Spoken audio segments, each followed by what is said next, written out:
Good morning, good afternoon, good evening, wherever you are. Welcome back to Red Hot Talk. And definitely very red hot today, in the UK because we are in the middle of a very, very hot heat wave. Where I am at the moment, I think today and tomorrow we are going to hit, I think, high 30s, like 39, maybe low 40s in the like 41, 42. Yeah. I know for some of the people watching, they're going to be saying, "Oh, boo-hoo, we get that every day. Get over it." But it's tough when you're British because you're not used to this stuff. No, we're not. And for those who are watching from the States, I know most of you guys would have air conditioning at home, so you'll be in a comfort. No air conditioning here. Nope, I got two fans blowing at me at the moment, and you can see I'm not wearing a cap, which I usually do. I'm sweating at the moment, and I can see my computer is the fan's kicking on, and my lamp and everything's on at the moment. It's generating loads of heat. We're just not used to the heat in the UK. I mean, we are used to basically breaking the ice on a wash basin when we get out of bed in the morning. That's normal for us. But heat, no. Yeah, even before I sat down on my chair right now, I just had a cold shower so I can cool myself down. But as soon as I come out of the cold shower, I feel hot again. Well, that's the trouble. You have a shower, and then the moment you start using a towel, the friction makes you hot, and you're worse than when you started. Oh dear! It's terrible. Oh dear! It's terrible. I mean, I suppose I could be presenting this from an ice bath, but nobody needs that, honestly. So that's all right. It's okay. We only talking head, so we don't have to see the bottom half of it. So that's totally fine. Well, next time you can just take your phone and just have a headshot there. That's fine. I would be disturbed. I don't know about anybody else. Chuck actually said 42 is like 107 Fahrenheit. It's hot. It's hot. And I think the news was saying that Paris was 44 yesterday, I think. And really, it's ridiculously hot. And another record-breaking year, unfortunately. So I went out for a shoot this morning, very early, like 6:45. I was out in London already doing shoots. At that time, it was still bearable. It's like kind of like mid-20s. It's quite nice. It got a little bit of breeze there. But as soon as the sun comes out, around about 8:30, my skin's already burning. And then I already feel like, oh my God, it's already like mid-30s already. And so I didn't want to go anywhere. No, especially as a nation, we tend not to have air conditioning in the home. Have it in the workplace, but not so much in the home. Yeah. But anyway, we are here today talking about mirrorless cameras and also compact cameras. It's all interlinked together because obviously you've seen the title.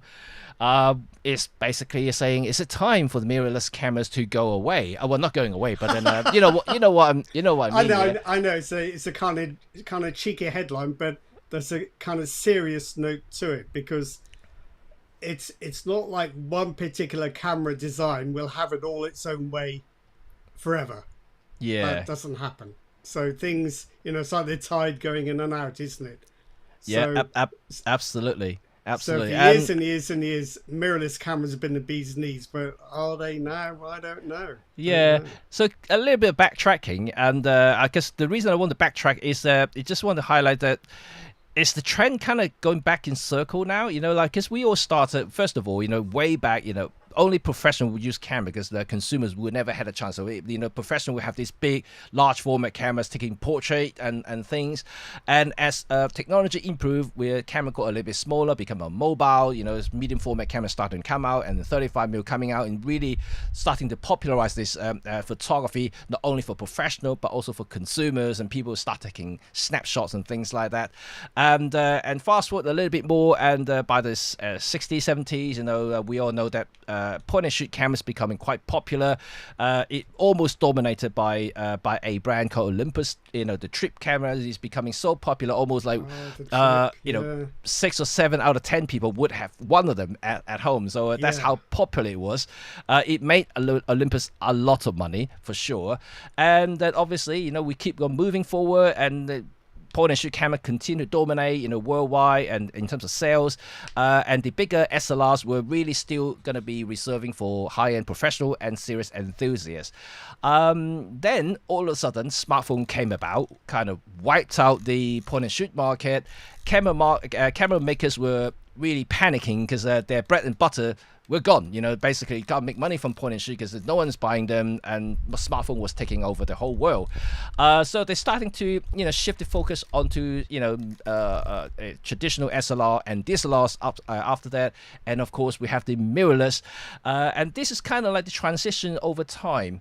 But many of you have kind of know, and we discussed this multiple times, that about 4 years ago, somehow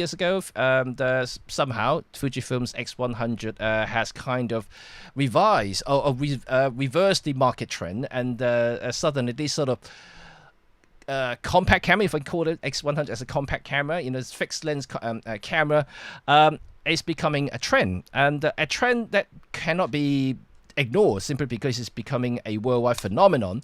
And after the X100, the GR came about, and the GR has been around already, but it's because of the X100, the GR also increased in sales because people were looking for something similar and also for something pocketable and travelable. And of course, many people know that last year Canon also released their full third size camera, the V1, also selling quite nicely. So it seems now people are getting back to compact camera. May not necessarily point and shoot, because point and shoot is another beast altogether at the moment. I know people are buying them, but most of them are consumer, like really general consumer, not about photo enthusiasts. But what I'm talking about is now for people who are actually into photography. They want something slightly more serious. They want something with slightly better quality. So the X100 will give you that. The Ricoh GR will give you that. And of course, the Canon V1 will give you that. And of course, this year we have the Panasonic Lumix L10 that also give you that. So it does look like the trend is coming back. What do you think, then, Rod? Well, I don't know. It's awkward calling them compact cams, isn't it? That's like a historical thing. It's like, what should we call them? Integrated lens cameras. Something, but that's clumsy, isn't it? But we know what we mean. Is cameras where the lens is built into the body, you can't change it. I think it's quite. It amuses me in a perverse kind of way, because all these years, mirrorless cameras and mirrorless cameras owners have been laughing at the DSLR, saying, "Ha ha, we're better. You're out. Bye." Yeah. But now it's the mirrorless camera's turn as we get this new surge of interest in fixed lens cameras. Is it time for mirrorless cameras to be on the back foot? Also, DSLRs never really went away; they're still there. No. So I think maybe mirrorless cameras are only one type of camera. There are others. They're not the end of everything. But to me, though, I think the if this compact camera category is here to stay for good, and also becoming an increasing market, I think the camera makers should be quite happy about it, simply because it's, to them, in terms of R&D, it's less complicated, and they don't have to, it's fixed lens, right? You just have the one lens. Just look at the X100. They've been using the same lens for 5 generations. Only until the X106 they have revised the formula, so they claim anyways. And so it's supposed to focus faster and closer and be a bit better. I don't know what they've done to it exactly. It didn't seem like a huge difference to me. But yeah, I think I agree with you. It's got to be good news for camera makers, especially if they can resurrect a camera design they made 10 years ago and just put a new sticker on it and charge another camera $100 more. That's got to be a good solution. Well, just look at the X100, right? Like the iterations that they have, and in terms of, obviously, if you got the Mark 1, you buy the Mark 6, it's going to be a huge difference there. But if you look at year on year or generation over, like model after model, the difference aren't that big. Just like iPhone 15 and 16 is not that much of a difference. 16 to 17, not that much of a difference. But if you buy like iPhone 14 and upgrade to iPhone 17, then you'll see a little bit of a gap there.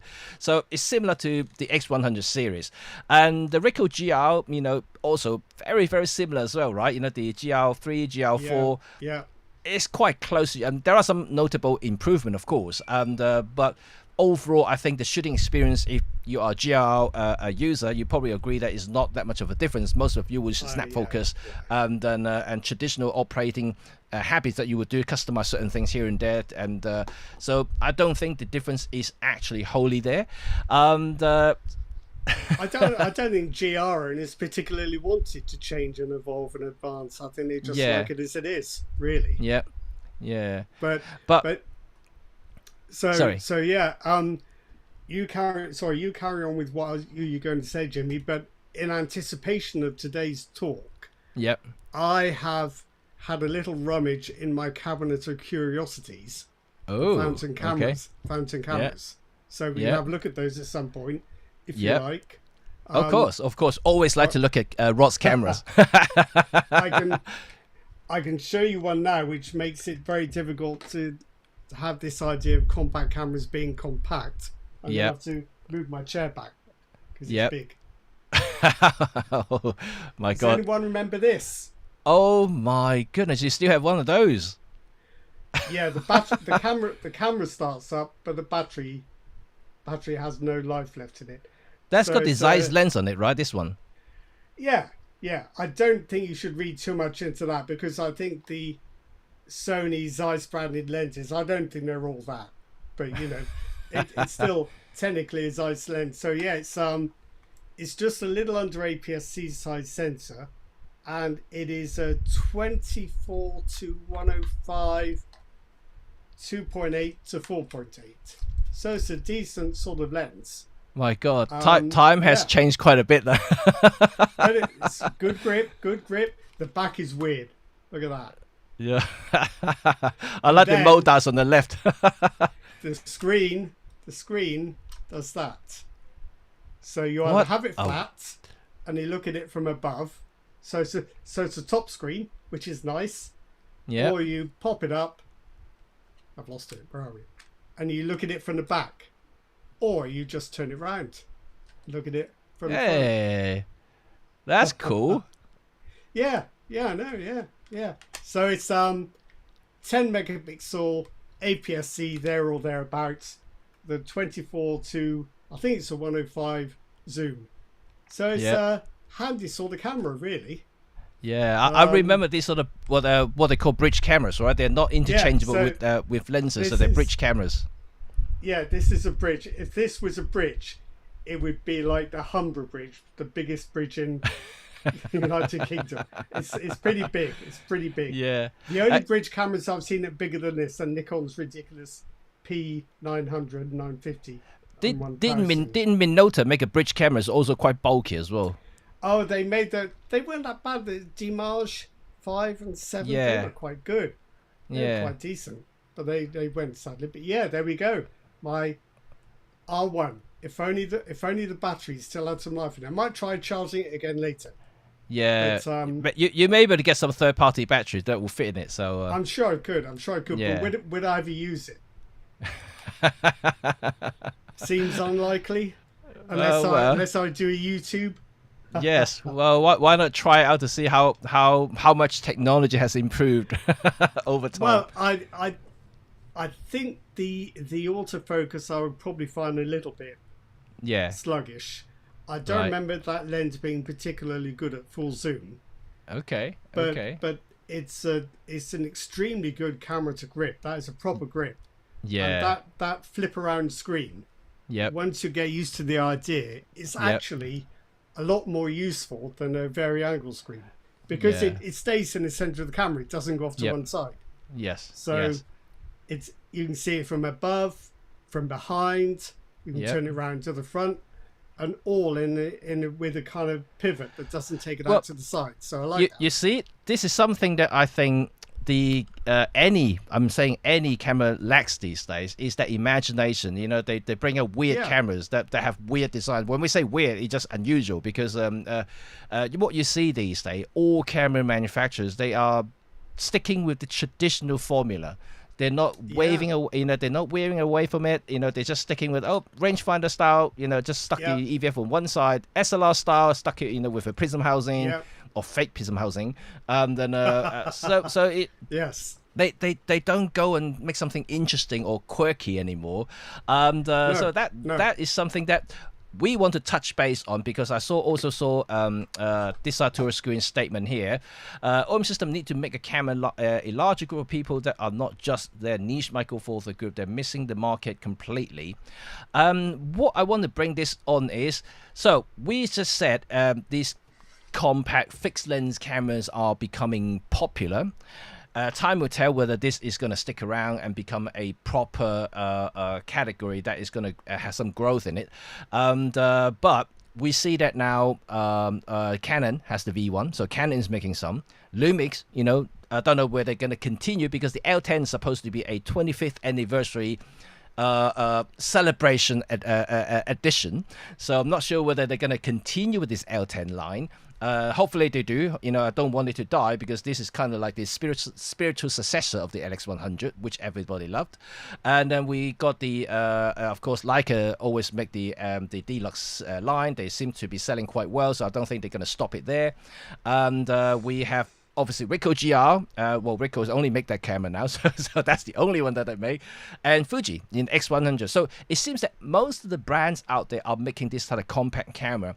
And Nikon hasn't got one yet, and also OM System hasn't got one yet. And if this is a trend, I think OM should make something, and I do think Nikon should make something.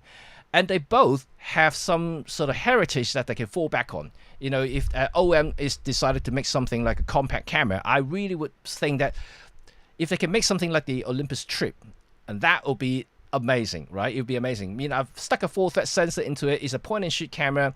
You know, it doesn't even need to be a zoom. You just given like a fixed focal length, you know, a 17 millimeters, a 2.8, make it extremely small and pocketable. I think that will be very, very popular.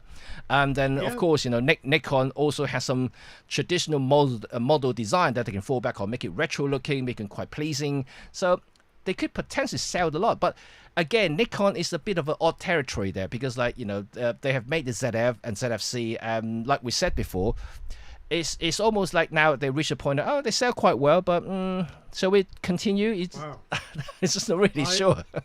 I have a Nikon here. Oh, okay, go ahead. Oh, the Nikon one. Does that or does that not look like Leica simplicity?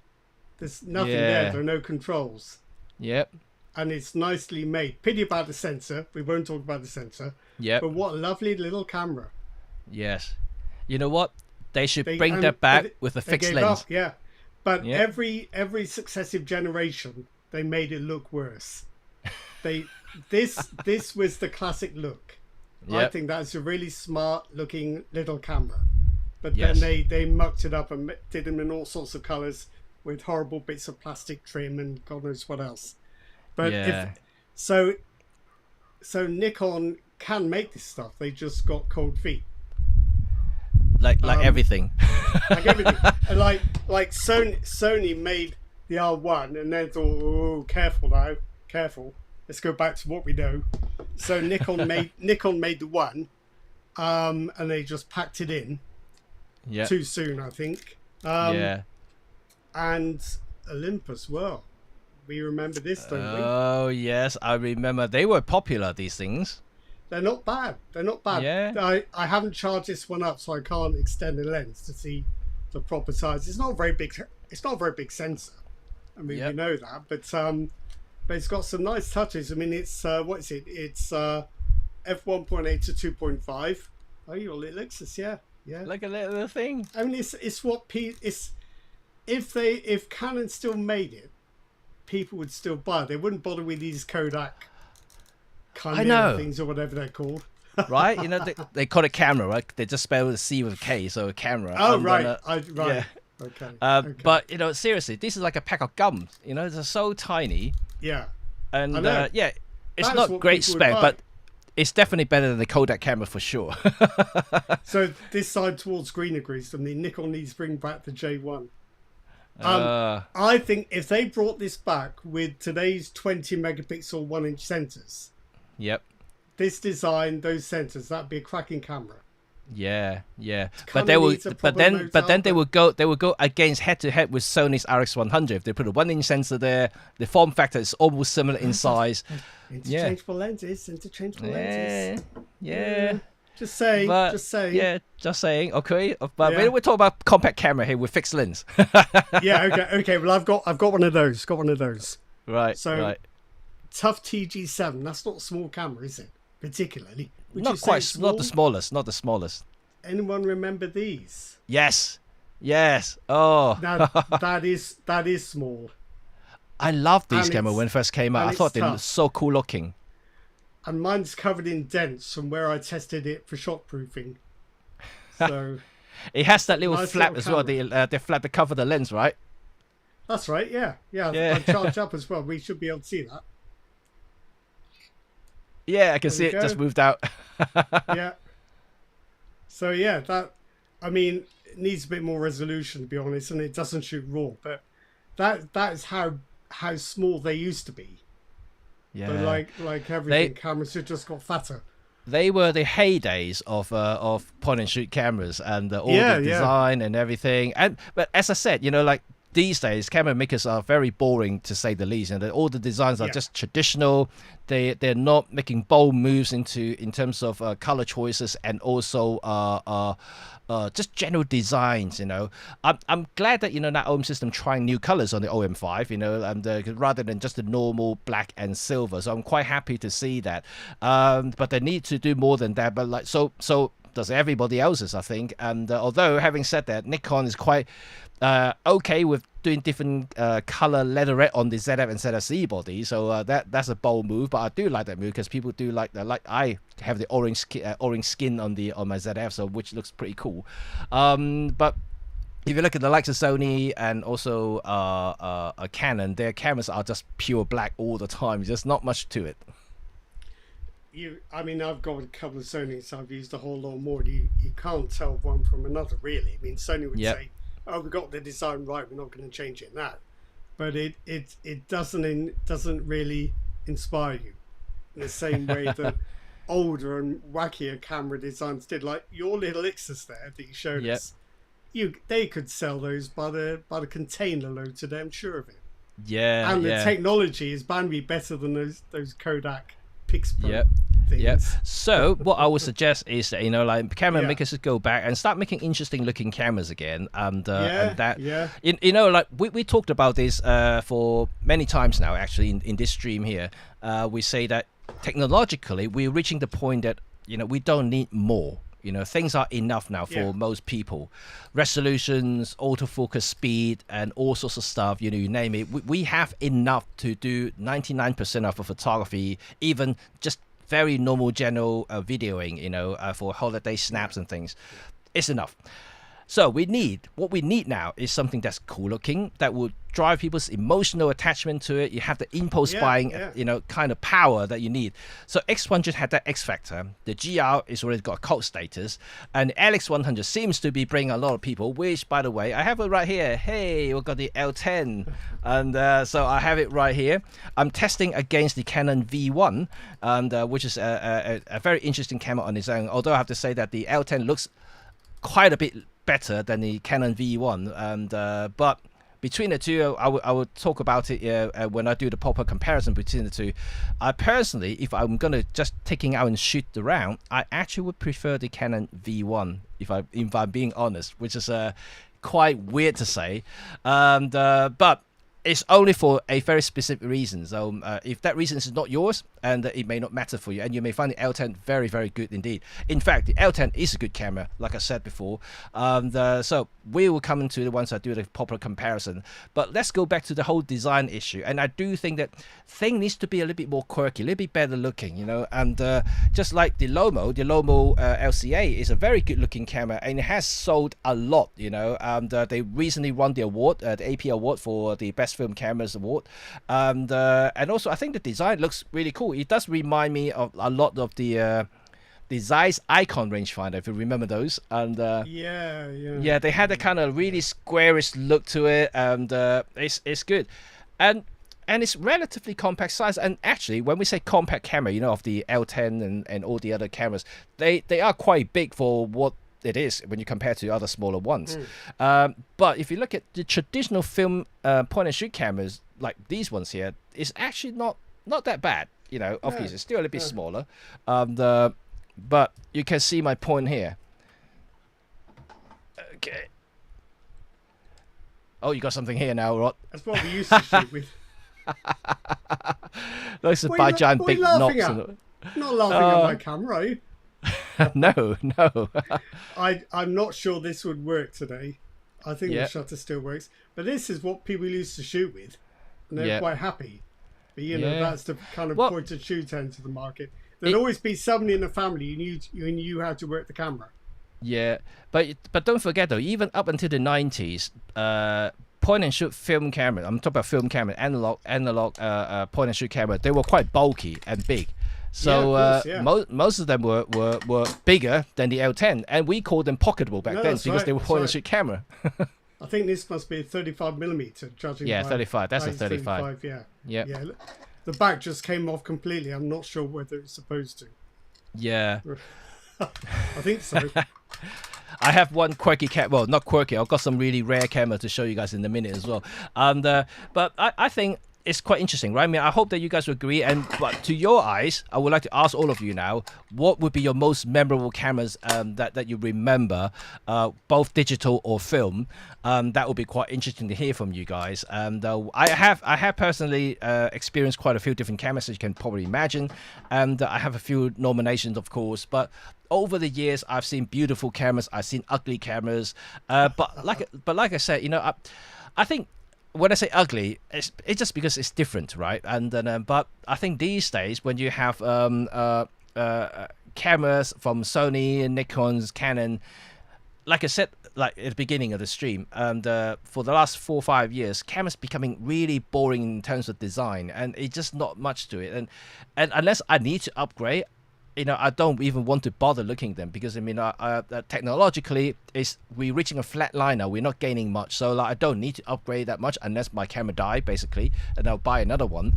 And but do I need more? No, not necessarily. You know, like I don't even use half the features that camera came with these days, and let alone all this advanced AI this and AI that. I rarely use any of those.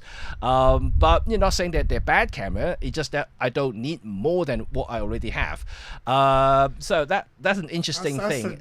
That's the problem for camera makers, isn't it? They've already made all the cameras we actually want. Yeah. And now they're just chasing very specialized niches, really.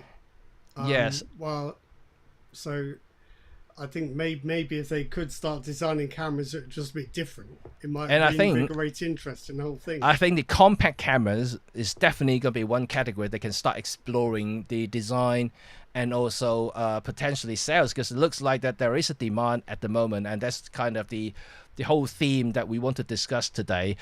Just to give you an interesting size comparison, though, because I just showed Rod earlier about the L10 compared to the Pen F.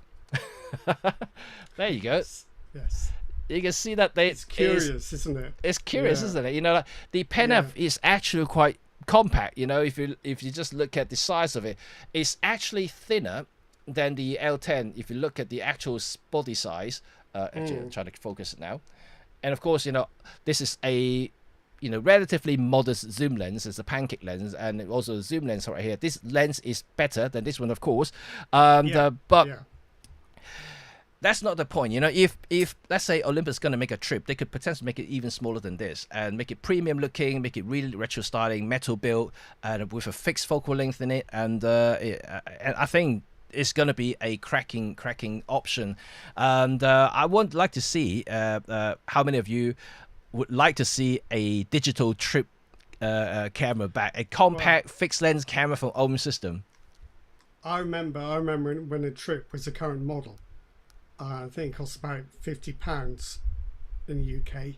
And back in the day, I was a terrible camera snob, and I thought it was dreadful because it didn't have proper manual control. You couldn't do long shutter speeds. You didn't have proper focusing. I thought disgraceful that people are being offered a camera at such low low quality or low aspirations. But looking back, it was just a work of genius. Yes. It's the perfect camera for the consumer, because there's nothing to know. You didn't have to put batteries in. No. You focused it by turning the focus frame to point at the right symbol. That was easy. Yep. You didn't have to worry about exposure controls because there weren't any. It just did what it did. Yep. And it's just genius design, and it'd be lovely to have something like that again. It's almost like the smartphone in the old days, right? You don't have to worry about it. Just press the shutter button and you capture the shot, and that's it. So basically, someone out there who's got a Trip 35 and knows it better than I do will be able to set me straight here. But for those who don't know it, in normal light, it had one shutter speed, which was a 200th of a second. And it just jiggled the aperture to cope with different brightness. If it is very dark, it swapped to a 40th of a second, and you would have to put a flash on. It's very primitive, so you wouldn't go out, you wouldn't do any photography after dark or indoors. But then much of the time you don't. It's just a brilliantly designed, brilliantly simple camera, and they carry on working. They're not cheaply made. And they do carry on working. The selenium cells will degrade. They will degrade. I've now been told that selenium cells degrade on exposure to light, which is ironic, really, isn't it? Because that's what their job is. But it's what it is. Yeah, but I think you can actually get aftermarket replacement now, and quite a few. Yeah, I think so. You can restore the Olympus Trip quite easily. That's what a lot of people do, and that's why you can find them secondhand market fully restored for about 300 quid these days, which is kind of ridiculous. Yeah. Well, 300 6 times what they cost when they were new. That's incredible. But I just want to show you one camera right here, and I don't know if you can see this. Oh, is that your digital one? No, it's a proper one. This is the proper one. This is the proper one. This is an antique. This is the Chinese TLR. Is that the Seagull? That's a Seagull. Yes, that's a Seagull. Yeah. But this is a proper mainland Chinese version, which got the Chinese written on it instead of spelling out Seagull. Yeah. So this is a proper thing, and look, even see the logo is almost mimicking a Rolleiflex, the triangle at the top. Very, very similar, and but it's an antique piece here, and I just found it lying around somewhere. we think digital cameras were weird. I've got some real antique strangeness here. If I can reach across without unplugging my headphones. Rod and I are searching cameras at the moment until I got given this as a gift. Oh my god! I know. Well, it's I don't know if Full View is the name of the model or the name of the. Is that a Russian camera? Is that a Russian camera? I don't know. But basically, it's got an optical kind of prism style viewfinder on the top, which is absolutely hopeless. So you look at it, you frame your shot through this. Yeah, like a TLR. And then a bit like a TLR, but with a hopelessly inferior viewfinder. but it's weird, isn't it? It's weird. Yes. And we kind of don't have this weirdness today. No, I think they should bring back all the weird designers back, and then they can start having a go at designing cameras. I should have got my Coolpix 990 out, shouldn't I? For this show. Oh yeah. With the pivoting body. This side to a screen say that I have a Pentax Optio, VS20, 60 megapixel point and shoot with a 20 times zoom with a vertical and horizontal shutter button, only missing a viewfinder, very compact. That sounds cool. There you go. Yeah, but we've lost all these things because I think for a while the camera makers convinced themselves, and we convinced ourselves, we wanted proper cameras. Yes. And the point and shoot cameras were just, rubbish. Yeah. And I think, it turns out we don't think that after all. No, and quite frankly, I'm more interested in buying compact cameras than buying mirrorless cameras. And There are a couple of reasons for Really? it. First of all, like I already mentioned, I already have everything that I need for my jobs, and you know, I don't really need to upgrade unless I'm testing them, and other than that, you know, like if I want to buy something, I want to buy something that will have that emotional trigger, that I want to get it because it either looks cool, looks retro, or kind of reminiscent to something that I remember in the past. So this is why I buy some cameras, not and not the others. And at the moment, we only have a handful of them going around at the moment. And so, like I said, Ricoh GR, which is something that I'm tempted, but I'm not gonna go through that emotion yet. But X100. you have used them. You've used. I have used it. Yeah, I even used the film cameras, the Film GR1. Oh, they're right. They're very old one. That's even smaller. That one. I can't quite engage with them myself. No. I mean, they're very small. I can engage with that certainly, but I just don't like. Not big fan of the controls. Well, if you use as a point and shoot, that's fine, right? You just click the shutter button. You don't have to do much to it. Doesn't grab me. They don't grab me. Sorry. And the like X100. And the X100, I just same for me there. Oh, I like the RX100, but the X100, at the moment I still don't find myself buying one, even though they're quite good. And but you handled X100 before. I've had one for a while. For me, I mean, I like the technology. I do like the idea of the hybrid viewfinder, but I would know for sure that I will not use it. I just switch on the EVF and use the EVF instead.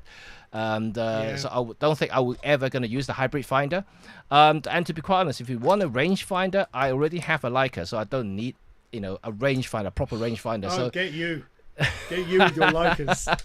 but no, my point is, you know, like that's the reason why I haven't bought an X100, just because I don't need that. As much as I admire the technologies behind it, but I just don't feel that emotion kind of will trigger me. Because if I want something that will give me the experience, I already have something that like that. And then and the GR is a unique experience. I'm tempted, but not quite yet. And I did buy this. You know, it's not sponsored. Lumix didn't send this to me. I did order this one myself. So it's an L10, and I like it for now. And I think that it's a pretty cool looking camera. And I also have the special titanium version here. The reason I like this one a little bit better than the other one is the brand. You can see that there's no model number listed on anywhere on the body apart from a very, very tiny text at the back here. You can probably just about see it. And but other than that, it's just like a blank camera made by some unknown people. Shame we got a titanium one. If you got a black one, you could have got one of those you know, those, you get those sticky labels that just round dots. You could have lifted off one of those sticky red dots and put it on the front, couldn't you? Well, a titanium Leica would cost you probably £10,000, right? Yeah. Yeah. I bet you've got one on the shelf, haven't you? No, I do have a titanium. I do have a titanium Minota though, a proper titanium body one. The Dynix 9. If anyone remember that, the Dynix 9 made a very special edition that utilized titanium shell. So it still has the magnesium chassis, but the actual body shell is all proper graphite titanium. So a very unique camera, very different camera. I don't think that you feel much different compared to the normal one, because my brother has the normal one, and I put them side by side. I feel that I kind of like handhold them side by side. I didn't really feel the weight difference there, so I don't think, you know, on paper there may be like a 5 gram or 10 gram difference there, but you definitely won't notice it. It's more for like that luxury feel or the luxury look that you're going for, because it does have that titanium look. Yeah. So I'll tell you what I want then. I would like a folding medium format camera. I can't remember what this one is. Is it? Oh, I had one of Kodak? those. Is it yeah, it's Kodak. Yeah, when Kodak made nice stuff. So yeah, you do that. Oh yes, I love Then these. Trying to get the right way around. Then you clip that out. That's what Fujifilm ought to make. Yeah, It's quite nice, isn't it? It's quite nice. Nicely Yep. made. Yep. I haven't tried it to see if it works, but the It should shutter work. It's seems just a to manual operate. camera, It right? does, yeah. Yeah. But sometimes, you know, things get gummed up. I just pressed a button and it's not come out again. So I've done something. Oh dear. Maybe glue is detached from the body. I'll pretend that didn't happen. No, clearly yes. Don't know what I was doing. I don't even know how you get the back open. That's not very good, is it? I ought to know this stuff. I think there's a little lever should be on the side of the body. You lift it up, it should pop out. Is there anything there? No, there's this handle on this side. Okay. What's it to do with that? Oh, because this sort of old camera used to have a slider at the side. That looks like 6x9 almost. Would you say? I don't know. No, it's, no, 645, 645. But they would have to be 6 centimeters high, wouldn't it? Let me get that out of the way so we can see. How big is that film gate? That's massive. That is. I need my. I'll get my ruler out. I think it's 6x9. It's got a 4.5 lens on it, and I'll have a look. The lens is a. Doesn't say what the focal length is. Maybe I need to research that a little bit more. Interesting, but if I get my ruler out, I'll tell you. This side turret screen just said, need to return to the pistol grip camera like the Pentax M4 or the Sanyo Exacti line. Don't know if I pronounced it right. And Sanyo Exacti, yeah, is that the one which is like a camera on a stick with a flip around screen? Or am I thinking something different? Okay. Well, I do have the pistol camera, the Russian photo sniper. Yeah, don't use that near the White House. That's all I would say. No, if I take it out near Heathrow, I'll probably get arrested too. And so it's definitely a very unique looking camera, and I have shot with that setup only a couple of times just to test the lens. The lens is actually pretty cool. It's a 300 millimeters. I think it's 4.5, but it's actually quite sharp considering this is a 1960s lens. But it's very simple. It's basically just a long tube with a couple of glass elements inside, and so very simple construction. But sometimes all you need just simple glass, and you can get really cracking results. This is how helpful camera makers used to be. So that's a little label on the back saying, "Load with Kodak 620 film. Caution: this camera does not take 120 film." So that's how helpful they are. So it's 620. So I don't think you can buy that. You'd probably have to get it cut specially. So no, you can't buy the film anymore. And so if it's not 120, it's going to be quite tough to find them. Yeah. I'll Google it. But it looks to me like it works. And it's I don't think it's very expensive. No. I'm just trying to see if I have anything around here I can show you guys. Maybe let's have where's my Canon camera? A folding digital camera, that would be cool. Yeah. Oh, there you go. We got some more comments here. I own the unique Sony R1. Plenty of spares batteries around. NPF M50. Right. Okay. Thank you very much for that. Yeah, thank you. So I think it's a battery that's gone. So actually, perhaps you can answer me this question then. Should I have a battery charger in the box, or is it done via the mains adapter? Oh, I haven't checked the box, so maybe the battery is okay. And I wasn't charging it. I just had the mains adapter plugged in. So I'll do some more research. Maybe the battery is okay. But back in the old days, they might have been actually old lithium metal hydride batteries. That may not be lithium ion. Would that be? I don't know. No, this is a lithium ion because Sony's always been quite ahead of the game for batteries, isn't it? So that's fine.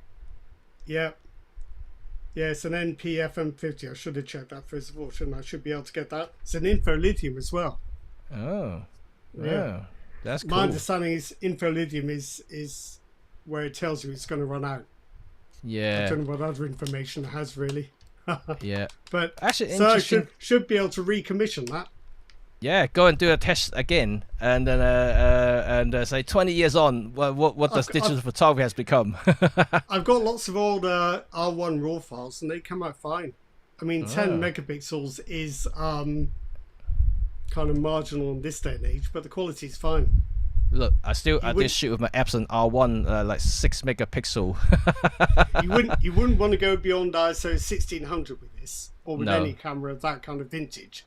But you know, that goes with the territory, doesn't it? You can't expect that. Right. Eric got an interesting comment here about OM3. OM system art filters being crippled on the OM3 is so ridiculous. Apparently, you need to buy one of their cheap toy cameras to get useful art filters.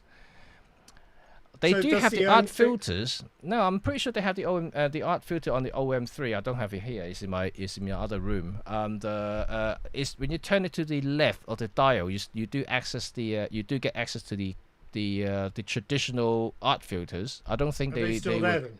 Yeah, they're still there. They're just not on the menu. So it's on the creative dial prominent, now. Not as prominent. No, it's on the creative dial. So if you turn it to the right, it's there. And you can do it just by the ordinary interactive menu, can't you? You can select art filters in there. No, I don't think so. No, it's on the dial. I'm not entirely sure. Canon my EM5. What about your EP7? Does it have that as well? Yeah, but I think with EP7... Yep. So the EP7 has... No, it's only got a switch for color or mono, but it has got art filter on the mode dial, but of course that restricts you for settings. But you can, with the menu, you can just go up to the. Help! If I showed you, wouldn't it? You can just go up to that option, hit it, and you just go scroll all the way through, into the art filters. So you can do it via the regular interactive menu. You can't do it on a front switch. That's only color and mono. Eric actually did reply saying that that the difference between the OM3 is that it doesn't have the fine tuning option for the art filter. I'm not entirely sure. Because I never really used the art filters on any Olympus cameras. Oh, Jimmy, they're brilliant. Not all of them, I grant you. Yeah. But the grainy mono is quite nice. And the pop art is quite nice, more than you might think. Yeah, I have pale light and color, light tone. Don't do those. Don't use those. Well, I have to say, I have used the what they called it, something dramatic. I can't remember. Dramatic tone, yeah. Dramatic tone. Dramatic. but what is cool about them is if you select, say, dramatic tone. I'm just checking while we talk. You can then, in the menu. Come along. Once you select that, you have an effect option, and then you can add. You can add if I get this in the right place, a pinhole effect. Yes. White edge effect. You have a frame. I like the frame effect. Yeah. So you can apply effects, but it's in a slightly different place. So you've got your art filter there, but you have to come down here. Yeah. To the effects. To change settings like the grain or whatever. Yeah, and I guess I feel for Eric. You know, like if you use these or you're very fond with these art filters, and then I would probably agree with you. But quite frankly, there's something that I haven't really used properly, let alone the fine tuning option. I would. I'm trying to think now. You can only apply a grain effect outside the art filters have a grainy filter, but you can apply grain to a regular mono color, a monochromatic mode, can't you? So they're two different things really. The creative modes are different to the art filters. They're not really in the same. They're operated differently. But I would like if OM did do a Trip 35 digital. If Fujifilm can put film simulations on the dial, OM system can put art filters on the dial. That would be good. Yes, and with fine tuning options. some of the art filters need to go, I think. Yeah. Like A pale lighting color, no, thank you. Yeah. Light tone, no, not really. But there's a couple of instant film effects which are good. Yeah. And Yeah. I like the grainy effects. Yeah. There's you can use a grainy art filter with a strong red filter, like a red toning filter. Yeah. That's quite something. So Yes. I mean, they don't make enough of them. They don't make enough. No, of them. I mean, I think that's the whole quirky thing about compact camera these days. You can apply, if you shoot JPEG, that is, and you can apply all sorts of effects to it. So far, I think the best implementations is obviously Fuji are quite known for them, because you can directly select different film through either the dial or quick access menu. They're quite easy to do.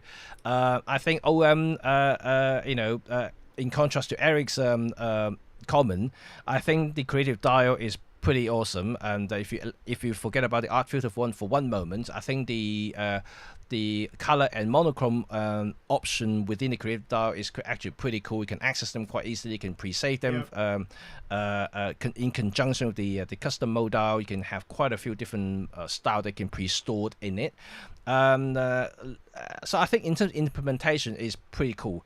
Canon and also now the L10 that I'm starting to familiar myself with the menu system is that what they call the filter, the photo filters are hidden in the menu, so it's not actually direct accessible. So that is a bit annoying. So if I want to change the look of it, I have to go back to the menu and reselect another option. So that's a bit clunky to me. It's not very direct or very fast to apply. And I mean, people may correct me. I'm pretty sure you can store it in custom mode, so you can just turn the dial to custom mode to access them. But I rather have the ability to change it on the fly if I'm in a specific mode, instead of changing the custom dial. Let's say if I have everything set up already, like continuous, whatever frame rate that I'm doing, I just simply do a switch and you change the colors for a color palette, and that would be quite cool for me. So the L10 doesn't give me at the moment. I have to go into the menu and change it, which is a bit slow in my taste.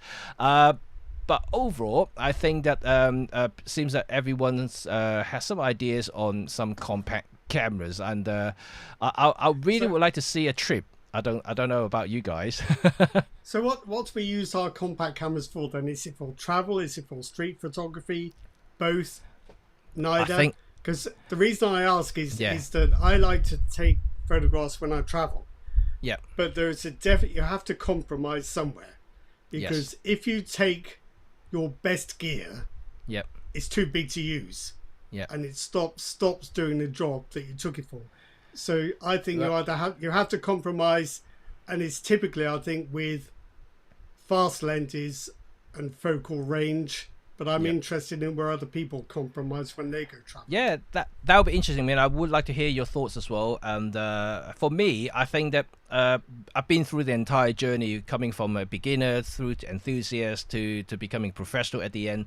And I would have to say that my early days of photography, I always overcommit when I go traveling. So I just basically take everything with me, and I have all the best lenses I could possibly carry in a backpack, and so you end up with just like tens of kilos of equipment in your bag. And have you ever done this thing as well, where you've got a bag where you have to stack your lenses one on top of the other, with dividers in between, just to get them in? And when it comes to it, you see a shot, you've probably got about 10 or 15 seconds before it's gone, and you open your bag, and the lens you want is underneath, and you think, do you know what? I'm not going to bother. Yeah, but you know what? Yeah, I mean, like I don't know if you have ever experienced that, Rod, and also any of you experienced this before. Also during my early days, with carrying all those gear to a foreign country during my travel, what I also tried to do as well is trying to experience a scene in front of me. I'm trying to take photo with that scene with all my different lenses. So I'll try to stay there. You do. Take a shot. Change the camera, change to another lens, take another shot, and then change that lens and take another shot. And this of course might just be me. I might be the weird one here, but you take all your lenses, and you think, I've got to use them all equally. I brought the fisheye. I've got to go out at least once with the fisheye, otherwise I've wasted my time. And you do some really stupid stuff like that, and you end up spending all your time fiddling with bits of gear in your bag, instead of experiencing the place you've gone to. Yeah. And I guess this is still a common theme that I actually see every time when I go traveling. And obviously nowadays I'm quite disciplined and I know what I want to get, so I prepare myself just to carry the essential that I need to carry. Yeah. And so most of the time now I would just have my OM3 and a couple of primes and a zoom and small zooms. I'm not even talking about big zooms, and that's usually my travel kit. And I still see a lot of people like having really big, massive backpack and carrying two bodies and multiple lenses. Yeah. I see them walking around on the street in direct heat, sunlight like this today, and it can be very tiring and draining. There's nothing wrong with it, and I just say that I've been there myself as well, so it's still a common thing that I see every single day. But let's go back to the compact camera, because you questioned earlier what are they used for? I think like these guys can be very practical in some ways, because first of all it's got a zoom, which cover multiple things that you want to shoot, and majority of the time if you want a decent output, some of these big sensor, I can call it big sensor now, big sensor compact camera can achieve mirrorless camera look without too much compromises, apart from like ultra low light, because it doesn't have an ultra fast lens, for instance. It doesn't have a particular large sensor like the full frame sensor in it, but it does give you more than enough quality to do general photography. I mean, let's say if I'm going out to a location specifically having competition in my mind, or doing some exhibitional kind of level photography, then I will take my proper gear. I will take my proper medium format or whatever, something bigger. But if I'm just going for travel, just going for a city trip, with my family, just want to snap around while want to take some decent photos, I think some of these compact camera can be very handy. I think that because it does more or less what I need to do with my other cameras. And of course I'm talking about like things with a zoom lens, and because X100 or GR is very restrictive, it's only got one focal length, and but something with a zoom lens like the L10 and the V1 could potentially be that kind of multi-purpose travel camera if I just want to carry minimum. Yeah, I think I just get nervous about not having something I might want, but I know what I'm like now. So what I do is a compact camera or a fixed lens camera would make me nervous, because I think, oh, what if it doesn't go wide enough for some shot or other, or what if it won't go long enough? So I would probably stick with interchangeable lenses for travel, just for that reason. But now I know what I'm like. I can adapt. So what I'll do is I'll say, I'm going to be nervous going away without this extra wide lens or this extra long one. But I know I'm not going to use it. But I'll be nervous if I don't have it. So I'll just stick it at the bottom of the bag, and it won't matter. But at least I'll feel it's there if I need it. But I know I'm never going to use it. But something like the L10 would make me nervous. I have to. Yeah, you think so?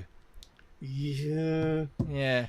Then maybe the Canon V1 would be for you, because it does have an 8mm lens, so it's quite wide, and it goes to 50 as well, like 25. So I'd be nervous in a different way. Because my last holiday, you're a hard person to please, Rod. Well, I don't know. My last holiday was on a cruise ship, and we were passing through Norwegian fjords to get some amazing views, because the fjords are deep, the ships go quite close. You get some great shots, but everything is quite long range. You're really shooting at, say, 1 to 200 millimeters equivalent. So a compact camera is not going to do that. Whereas an interchangeable lens camera, you can. But it's very strange though, the likes of L10 and the Canon V1 or X100 and the GR, they are aiming a very specific group of photographers though. These are not necessarily well, there are two types of people who buy this type of camera. First of all, trendy people, if they're in trend, if they see people like on social media carrying one of them, and they want to have one because it looks cool.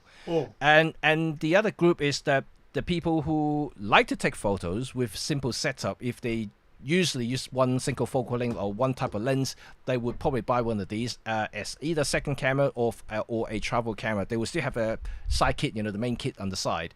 The normal mum and dad and normal people who just take snapshots, normal possibly people, not like us, you mean? I mean, like general public who are not really photographic enthusiasts. They will not buy this type of camera. First of all, they're quite expensive. These things are over £1,000. They're not going to spend a camera that they're not going to use that much. Though they were just relying back on the phone again. Yep. Or you do what we're always saying, you have more than one. So you walk around with your OM gear or your Sony gear in one hand. Yep. And your Ricoh GR in your shirt pocket for those other times when you think, oh, right, we need that. Yeah, well, that's the thing, right? I mean, I think this side tours can make a valid point here, you know, and because all of these cameras, as I mentioned, are quite expensive. They're all over £1,000, apart from Canon V1, which is less than 1,000. And so for what it is, I think the V1 is very good value for money. But this side tours can actually say that CamSnap. Have you heard of CamSnap?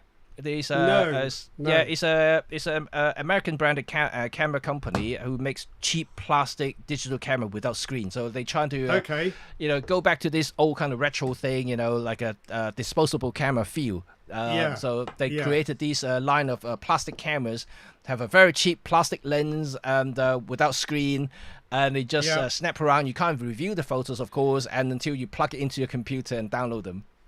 So is it like the kind of camera you give your kid when you go away on a school camp? Yes. And so by the way, this side to a screen.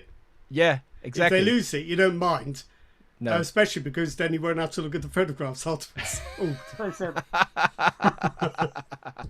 No, it's a good idea. There aren't enough cheap point and shoot cameras. As much as I dislike the Kodaks that are on sale now, they are cheap.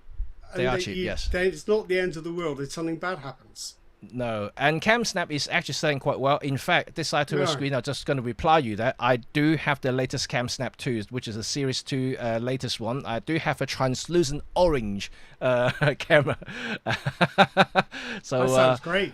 Yeah, so I'm going to take some test shot and hopefully it will be as bad as I thought. But anyway, that's besides the point. This is supposed to be fun camera. And I know Eric earlier talked about art filter, and this camera does give you art filters built in, so you can select different modes in it. And obviously these are JPEG only images. You can't even shoot RAW, so these are all baked in. So whatever you select, and that's the end of it. You know, you can't change it afterward. It's commitment as a photographer, isn't it? It's commitment. Yeah, but CamSnap is actually pretty cool. I also have the CS one as well, CS, which is the camcorder, you know, the 35 mil camcorder thing. It's really cool. So why do you think there's this move back towards point and shoot cameras instead of mirrorless? What's happened? Why are people buying them? I think you actually can't just be price, because they're not that cheap, really, as a rule. Not that cheap, but they're cheap enough compared to, you know, the mirrorless cameras. Like, you know, they are very expensive these days. I know you can get it for a few £100 like the ZFC, but when you add the lens on it, you're still going to be over 1,000. So they're not cheap. So but yeah, the point and shoot cameras, like the likes of CamSnap, for instance, they're like £79 or £120. I can't remember exactly how much it was. So they are actually pretty dirt cheap. And some of the Kodak point and shoot camera, you can get it for £100 as well on Amazon. Oh yeah, or less. Yes. So there should be. Sorry Kodak. But do you think that people actually enjoy the clarity of function? And what I mean by that is, it's a device that only does one thing. You can take pictures on your phone, but your phone does so many things. You've got to find the app. You found the app, then you have to wrestle with a device that's not really designed for photography. You know, you have to tap a button, you have to shift your grip, you have to make sure you don't press the wrong thing or put your finger over the lens array. Phones take great pictures, but they're not physically designed to make that easy. And also, the phone does so many things. You have to constantly readjust to what you're trying to do. Whereas a point and shoot camera does one thing. There's nothing to know. And I do think, you know, we talked about this. I think you also mentioned it a couple of times, that I think point and shoot cameras, as flawed and bad as they are in terms of image quality, they do give a sense of authenticity in the images, and they're not over processed, they're not over sharpened, they're not AI'd, if I can say that word. And because smartphone, they use AI technology, multiple exposure, blending together, also the processing behind it to make that smart HDR things that appear in front of the screen. And I think people are getting so used to those over processed look nowadays, and they want something with a little bit of a charm coming from the photographs that they see in some of the movies, and also a TV series that you may have seen. I think one series in particular that stuck in my head is Stranger Things on Netflix. I think because the film is based on the 80s, right? You know, and a lot of that has kind of brought back some of the trends that they people have seen in the movie. They're using Walkman, you know, instead of Discman. Not even Discman, it's a Walkman. And then they have like analog watches, not like smartwatches, and they have you know, like proper old school film point-and-shoot cameras. So this big chunky thing. So I think a lot of that, people seeing those images from those kind of movies and series, they starting to associate themselves that, okay, that's the look that we're going for now. I think that perhaps is also something that trigger people trying to get something that they can get that look, because otherwise smartphone won't give you that. And if you want to get a mirrorless camera, you can get that look, but you have to do a lot of processing to get that. Do you think point and shoot cameras give you that look, or do you think they just give you bad looking images? Because I mean, I used to review these by the dozen in, you know, 10 15 years ago. Yeah. And the common thing is that they're noisy, they are quite blurry because of the noise reduction. Yeah. They're not very good when you zoom in. The focusing's not very fast. I never felt there was anything about the images that had any character. Just naffness, just cheapness, not very goodness. But the funny thing is, those that you said is not characters, are the characters for them now. Particularly bad looking images, overblown highlight, and the softness in the thing. No skin texture. maybe so. Yeah. I'm not sure about the experience either, because I think we've forgotten how slow these old cameras were to capture and process and save images. They are, but at the same time, I think that I can see that every day now, a lot of people carrying these old point-and-shoot cameras, snapping around, and they're all young people. Yeah. And they find it fun. You know, they always had the flash on. They're hoping to get that flash look, and it's quite funny. Yeah. Literally 2 days ago, I was in Westminster taking photos for my clients around the Big Ben area, and it was a pretty backlit scene. And so I could see that, you know, the camera may have an auto mode on, so the flash will kick in trying to do some fill light. And but to be quite frank, and that light is so weak, I don't think that it's going to help at all. So like, what they're going to get is either overblown image or completely darkness. So I cannot see that happening there. It always used to make me shout at the TV. Yeah. If I was watching a sporting event. Yeah. And you'd see spectators in the stands, and flash guns going off, and I was kind of yelling at the TV, turn that off, it's not going to work, it's not going to do anything. In fact, what it will do is the camera will think, it's fine, I've used a flash, I can turn the exposure down again. So they're going to get nothing.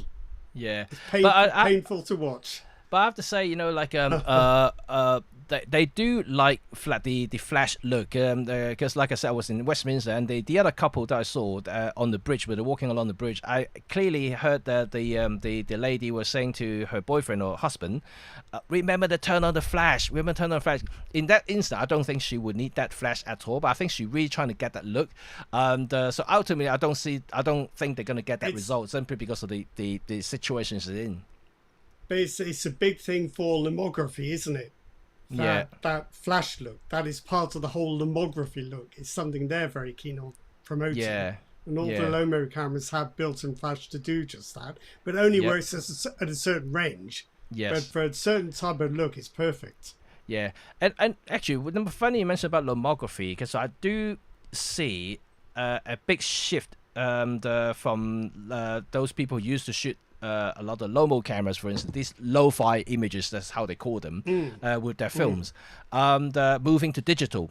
even though they were pretty much a diehard analog photographers. But I think because nowadays analog photography processing and buying films are extremely expensive, and I think becoming to the point that it's really hard to digest unless you are actually making money from them. It's not a cheap hobby. That means that, you know, so many just people who just kind of like to have some fun with it would now move into digital, but they're looking for digital with that kind of look. And I do think Olympus and OM is the only company to approach that look with art filters, with like the pinhole look and the color shifts of the pinhole filter and the pop art filter, which is interesting because what the pop art filter does, it progressively blurs the image away from the focus point. So whatever you focus on will be sharp and the rest is softly blurred away. As you can tell, I like the art filters. No, but I think I do know the art filters were very popular. I think it's the only maker to kind of approach that analog look. I don't think the others are very close. I don't think Fujifilm's film simulations are at all close, because what you also need for that look is you need. I know Fujifilm has grain, but you need vignetting. You need edge softness. You need subtler. Well, you need stronger color shifts than the film simulations have. Borders are quite good to have as well. So all those things help give that analog look. It's not really analog. It is cheating, but it's the closest I've seen to that analog feel. So I'm going to go and try some art filter shots this weekend. Just to check I'm right. Rod's art filter weekend, and then maybe Rod can show us some art filter photograph next week. But I'll come back and I'll say, you know what, all that stuff I said about art filters is rubbish. They're terrible. But no, I don't think they are. Okay. So I'm just looking at Anthony's got some comments. I think he's referring to other people, right? I don't think he's talking to us. I don't know. About, or just maybe something that's been mentioned in previous chats.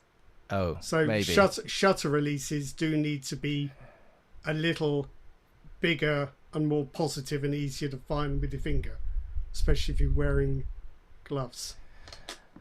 That's an interesting point, though, because I do wear gloves in the winter. Quite good. Those bigger soft touch releases you can get, they're quite good. They do make a difference. I think I've got one for my Pen F. So I've got this one. I think just pops on. But it's kind of bigger. It's a broader area and has a softer touch. I have mine. I have mine too. I have mine too. They make a considerable difference. You wouldn't have thought they would, but they do. They stand more proud of the surface, and they are much easier to find. It's a bigger area for your finger to find. But it's funny though. I think the Pen F shutter button is actually very, very good, because the from hard press to full press is very distinctive. You got a proper stop there. So I like that, because a lot of the modern digital cameras now, the half press is very faint. It's almost like very difficult to like, if you do half press focusing, for instance, instead of back button focusing, and you always find that quite, either you do a full press and suddenly you're taking loads of pictures, and then so it's always got that tricky things there, and especially when you're wearing gloves, which is what Anthony was saying. Like I said, because I do use glove in the winter, and most of the cameras I choose these days, it has to be very specific that I can be able to use in the winter, or I simply just pick a camera that will work with my gloves in the winter instead of just randomly picking one from my collection.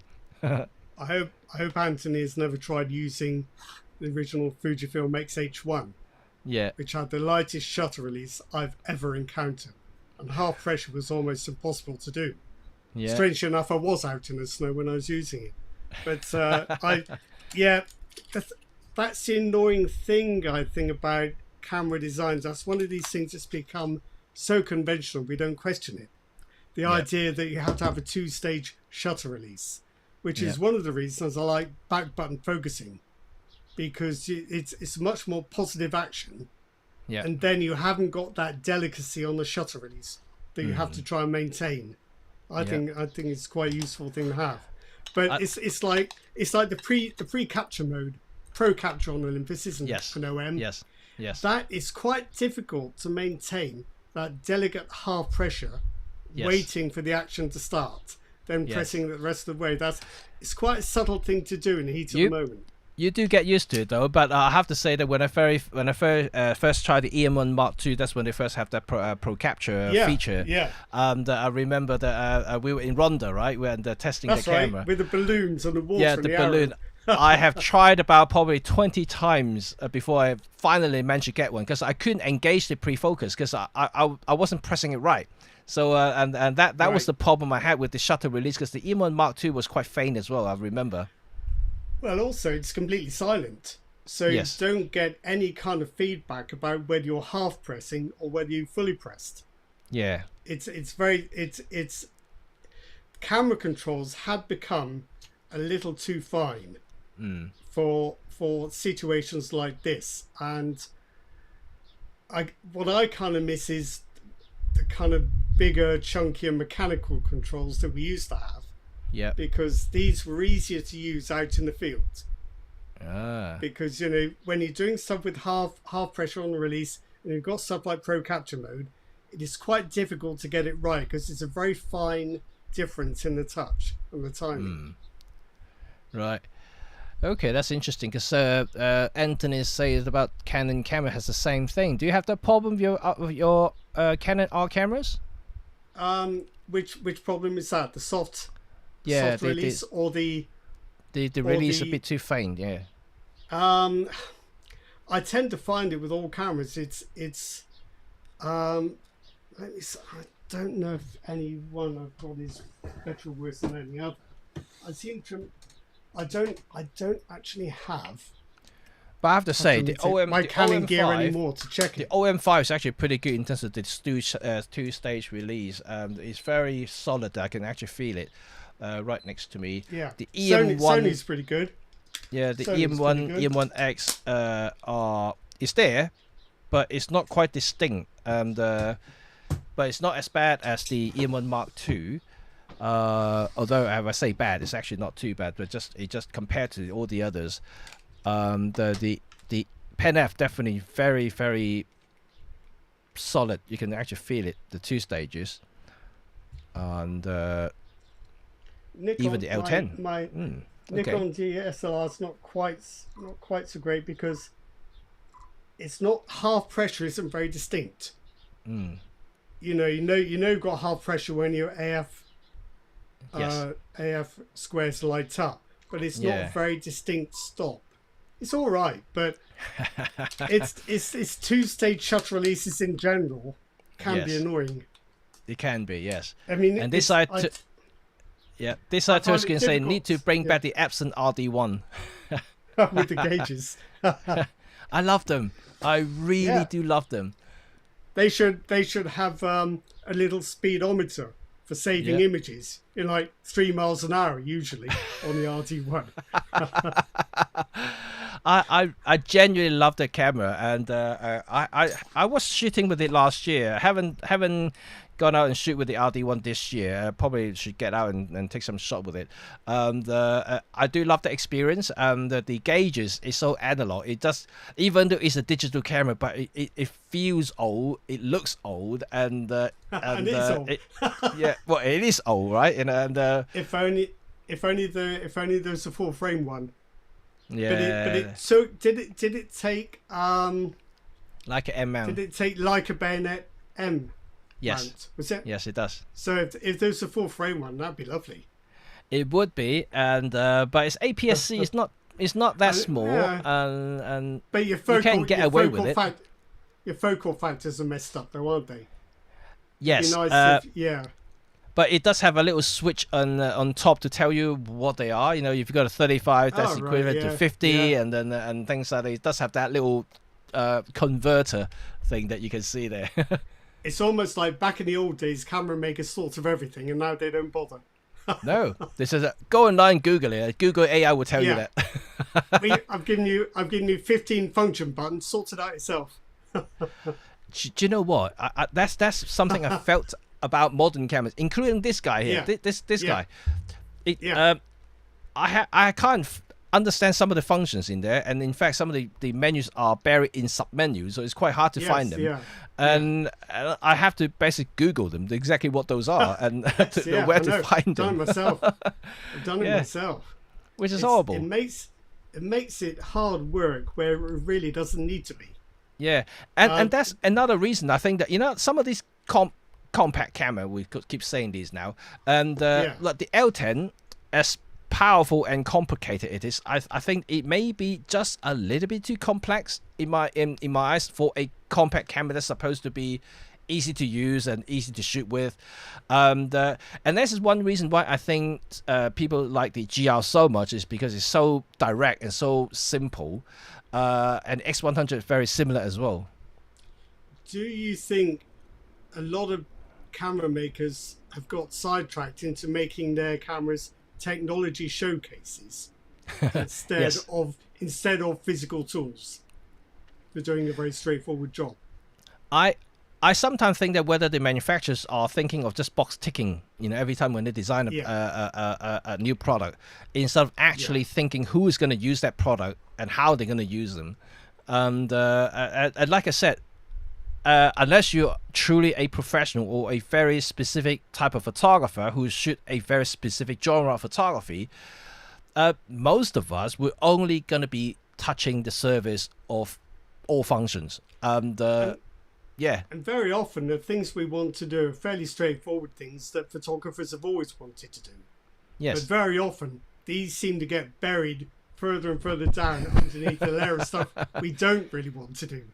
No, exactly. Sounding like a moaning old man now, I know, but no, it's true, because I do feel that the basics are being buried, and the jazzy techie stuff that we didn't necessarily ask for is on the surface and getting in the way. I mean, it's a simple thing as well. Last week I was with OM in one of the stores leading a photo walk, and one of the ladies who joined the photo walk came in with her OM5, and she was asking asked me first, and how do you turn on the grid on the cameras? And what, the grid?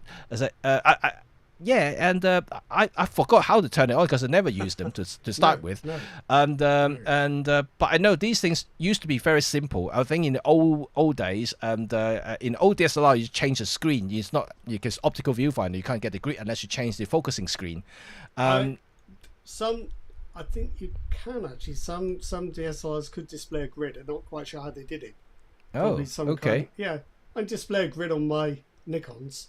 But Okay. anyway, that's beside the point. But I know what you're saying. Yeah, so I had to Google it, and even the Olympus rep or OM rep representative couldn't figure out how to turn it on. So we had to Google, and it found out the grid is actually buried in a submenu. So it's not actually that straightforward to find it. No, and I remember back in the old days, the early generations of digital camera, I really remember there's an actual tab called grid. So you just go into the grid and turn it on and off. Well, yeah, you'd probably have to do that a custom button now, wouldn't you? Yeah. But I never remember what I programmed my custom buttons to do. Yeah. Oh, rule of thirds, that's what Chuck was saying. Don't start me on the rule of thirds. Yeah. No, but it's quite useful sometimes, and especially for beginners looking composition. And I think but it's useful to get stuff straight. Yes. Get your horizon yes. straight and your building straight. Because but these days you got the level, right? You got the digital level on the camera. You can just switch it on. You don't have the grid then. You don't need the grid now. You can, but they're not always easy to see, and they don't always respond very quickly. They can be a bit sluggish and a bit vague. So I'm curious what camera it is that Anthony's got. The shutter release is being a problem. Is that the OM1 II? I don't know. I need to go back to see what camera he was referring to. I can't quite see that. I think no, I didn't see any of the early images that referring to that. So you can tell us what camera you've got, Anthony. We'll be be all the wiser. Yeah. But anyway, let's go back to the topic while we waiting for Anthony's answers. And I personally think that there is a resurgence of compact camera for multiple reasons, which we possibly discuss. And do you guys think it's a good thing? Because I personally think it's a good thing for camera makers, because definitely going to cost them less to make, and they can sell it in bulk if they need to. And if proven to be a hit, just like basically all of these that been being released for the past couple of years, has proven so. So if let's say OM System decides to make a compact camera that looks relatively good, and I'm pretty sure it's going to sell. And so does Nikon if they're going to go back to some really simplistic design, and maybe some really just like your J1, and that will look really, really cool, and I think they're going to sell loads. So I think these could potentially make some money for the camera makers, possibly more so than the mirrorless cameras that they already invest so heavily on.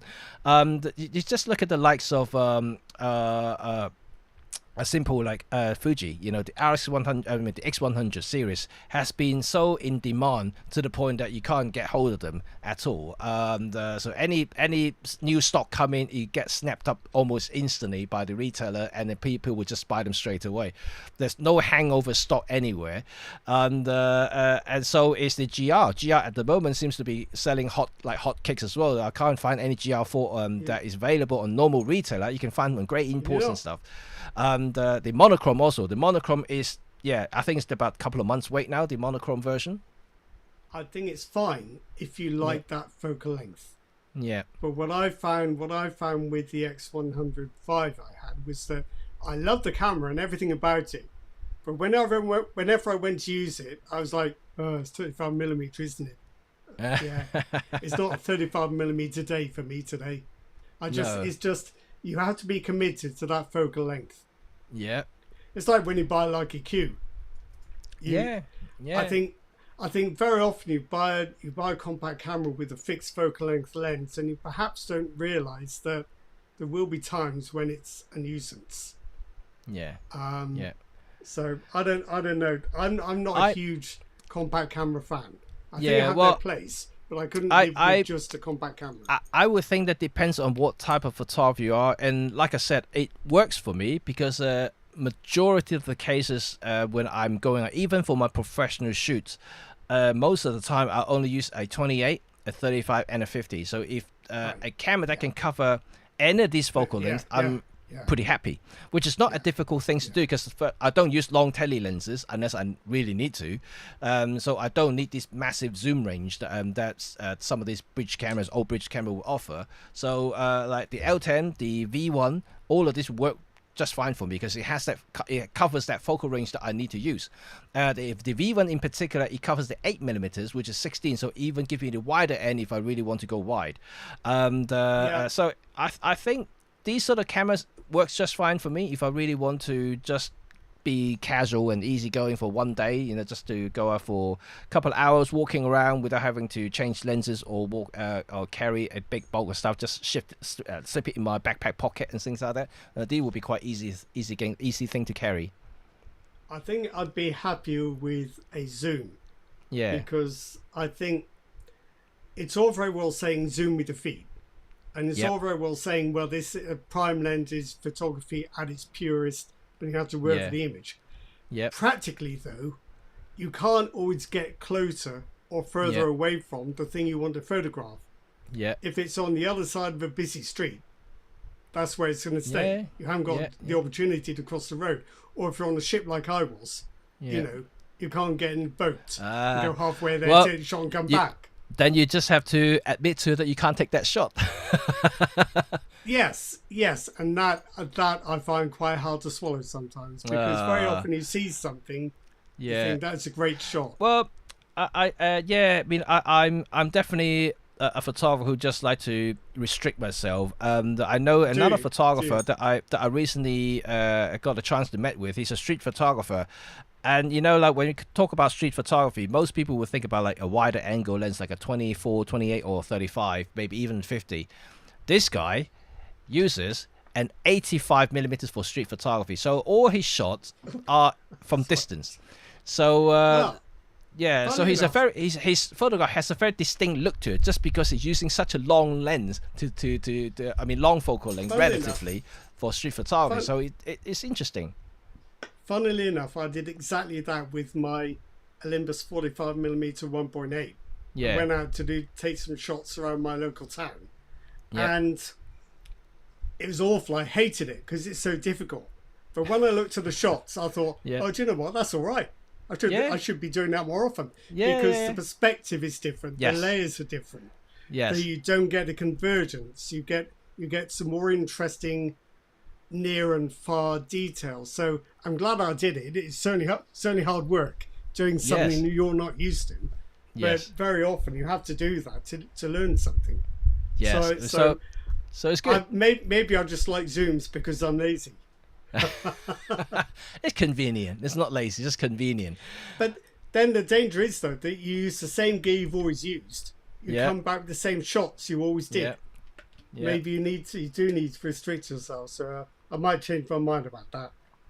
I Yeah. don't know. Well, David Black actually saying, what about a tough series camera with a 1-inch sensor? I think that's referring to our early comment about if OM's going to make something.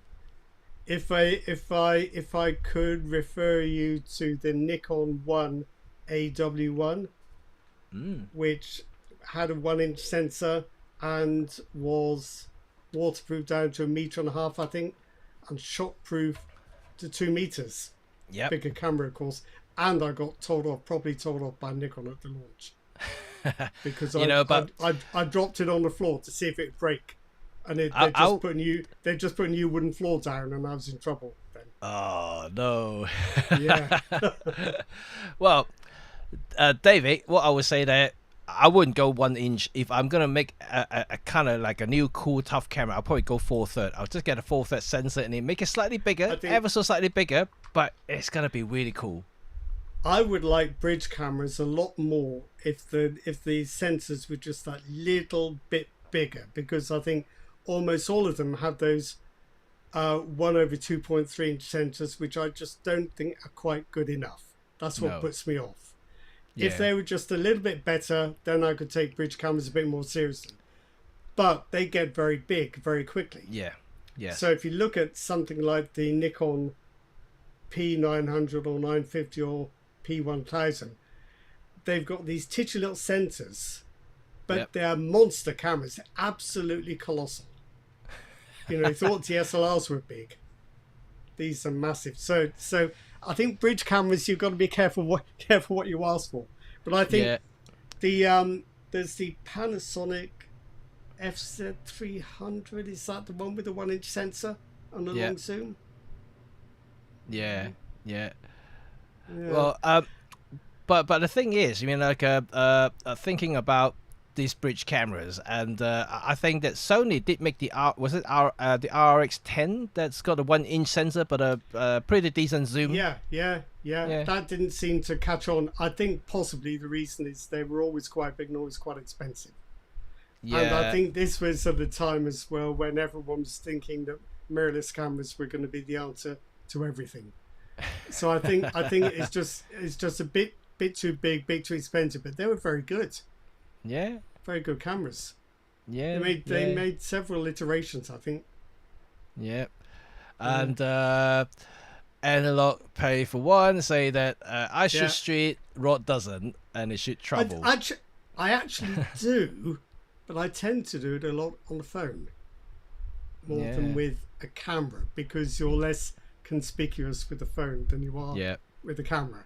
Yeah. But well, I think to say something about this comment that Angelo Pay for One is that I actually not against zoom lenses at all. In fact, I do like them. It's just that I prefer to use prime and as a creative reminder, because if ever with a zoom, it's just giving me too much choices in any particular time. And I think for street photography, I would use a prime, because you're moving in and around the thing you're photographing. For travel, you don't always have that luxury. So I think I'd rather have a zoom. For street, I'm happy with the prime. Yeah. Because you're in the action that you're photographing. Yes, and you you always associate yourself in that moment with that focal length in mind. So otherwise, once you have the zoom, you would start to have another level of calculation, another thinking. Too many choices. Would that work better and wider or closer? You know, and you start mixing. And by the time you make that decision, you might miss that moment. So I tend to restrict myself when it comes to that. And what I find with zooms is, you get the first shot you see, then you think, oh, I need to get closer and wider, or then I need to try that further away and longer. And before you know it, you've taken 3 photographs of the same thing instead of 3 different photographs of different things. You kind of get drawn into all the permutations, which I think is what you were saying, really. Yes, absolutely. But let's circle back to our original point about the compact cameras taking over or becoming more trendy.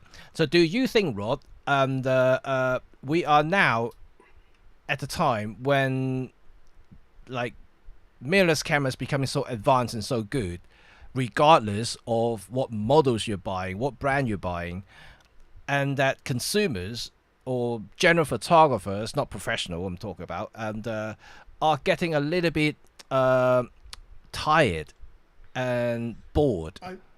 I think they are. I think as well that mirrorless cameras have a couple of disadvantages for some users, not all users, for some users that always get glossed over. One is that not everyone likes an EVF. The other is battery life. So we went to mirrorless cameras where 400 shots on a charge was pretty good. Afterwards, spent a few years with DSLRs where they were going up to 800, 1,000, 1,200 shots on a charge. The other thing I think is that the vibrant used market and the kind of slowing down of change has made it much easier for people to compare new cameras with the cameras that were being used 5 or 10 years ago. And it's sites like MPB, you can shop for a camera on MPB just as easy as you can go in a camera store. You don't. It's not like they've only got 5 cameras and you have to hope there's one of them that you like. They'll always have the camera you want. They'll have several examples in different conditions. So it's easy to buy an old camera or a used camera as it is a new one, and they're all out there. So I think that has made a difference. But you're asking the question: are mirrorless cameras under attack from compact cameras? I think they're kind of under attack from 2 directions, because DSLRs never quite went away, and they're still annoyingly still there. And I think we've got a question, haven't we, in the comments? Does anyone still use old 4/3 cameras? I had for a while an E410, which I thought was fantastic. They're quite small, and I thought the E620 was rather good. I never got to spend much time with the E1, but those 4/3 SLRs were nice cameras. Very nice cameras. Oh, I know, they were very well built cameras. But there's another thing as well with mirrorless, is that the lenses never end up as small as they said they would. So that now I've got a Nikon D800. I have a Nikon 24-120 f4 zoom for my SLR that's actually smaller than the modern Nikon Z 24-120 f4. That shouldn't have happened. yes. I don't know why, but then they are getting bigger and heavier. It does seem, though, the manufacturer is pushing for performance by sacrificing, the size. I think do you think mirrorless cameras could end up in no man's land? Not small enough to compete with compact cameras, and not good enough to beat DSLRs conclusively. They do for video, no doubt about that. But for photos, right? And I think this is possibly the one reason that we're seeing a slight resurgence in inches on Micro Four Thirds as a platform is because ultimately, if you look at the overall system size, the lenses, even with the pro lenses, they are significantly smaller than any other formats, because you are still talking about smaller sensors, so the system will be smaller regardless. So the Micro Four Thirds mirror systems is considerably smaller than DSLR, significantly smaller in terms of overall, including the lens I'm talking about, not just the body, because you can get full frame bodies quite small these days, but if you're throwing in a relatively usable lens and 24-70 2.8, it's going to be like at least double the size, because the 12 to 40 2.8 in Micro Four Thirds, or even the Lumix 12 to 35 f 2.8 are quite tiny. And let's not go into the depth of field and all those stuff there, but if you're just looking at the coverage of angular views and the general zoom range and what you can get from it, it's quite small, and you can get decent enough images. I'm not saying try and talk about comparison once again, but you can get really good results with those lenses. And also the system, it performs very well, especially in the last 5 years. I think Micro Four Thirds has come to the point that from base ISO all the way up to even 1600 ISO, the quality of it coming from it is very much comparable with larger system. And of course, once you go beyond that, 3200, 6400, that's when the bigger sensors start coming to play and have a bit more advantage when it comes to noise and sharpness. But overall, I think for those normal people who just like to do daily snaps and going around traveling and do just normal photography, I think they are really good enough for all of that. I think even for people who aren't normal like us, the size is a factor. If I go away, I've got a choice. I can either take my OM gear, or I can take my Sony full frame gear. Now my Sony gear is bigger sensor, better in low light. I've got two lenses which cover my needs probably a little bit better than comparable lenses on my OM system. Yeah. But it's just too big, too heavy. I'm just not going to use it. It's you can easily in chasing specifications and sensor sizes and lenses take yourself out of the zone where you need to be. Yeah. You start investing in camera gear that's not going to do the thing you wanted it to. Yeah. And I suspect a lot of people have bought into mirrorless systems when actually they would have been better off with a decent compact with the zoom. Like the V1. It's a V1, isn't it? The V1, the Canon V1, yeah. So I think a lot of people have bought into mirrorless who perhaps would have been happier with something else. Yeah. They might have been happier with a good quality compact. They might have been happier with a GoPro or a Pocket 3 or a camcorder. Or they might have been happier with the DSLR that they sold to get the mirrorless. Yeah. So I think mirrorless is not like the pinnacle of camera evolution. It's not the only what's the word? It's not the only fish in the sea. It's fighting off a lot of alternatives. Yep. Which are actually quite compelling in their own way. I think, don't you think though, for years we've been fed this idea that mirrorless cameras, they are the summit of camera development. Yes. And I really don't think necessarily that they are. Yeah. They're one solution to a particular type of photography, but... Yeah, I just laugh at Chuck's latest comment. I lost £5 by lugging the full frame Sony gear.